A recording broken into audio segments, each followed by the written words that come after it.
सईद गनी ने पीपी के जिला वस्ती में दफ्तर पर हमले का इल्ज़ाम MQM पर लगा दिया। कहा ऐसे में पुरअमन इलेक्शन मुमकिन नहीं।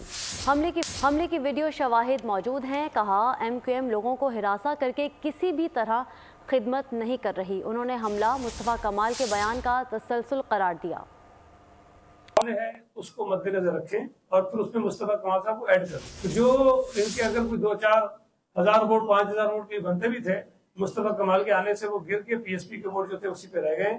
और ये ख्वाब देख लें, कोशिश कर लें, जलसा भी करके देख लें। इस वक्त MQM काबिल रहम है और उनके बयानात को जो है ना वो संजीदा ना लें। इंसान बेबस होता है, बेचारा मायूस होता है तो थोड़ा सा वो सचिया भी जाता है। लेकिन मुझे तशवीश इस बात की है कि इस पागलपन में वो जो ये हरकतें कर रहे हैं कि शहर के अंदर अमन की सूरत खराब हो, वो खतरनाक बात है। उस पर जो है इनको कंट्रोल।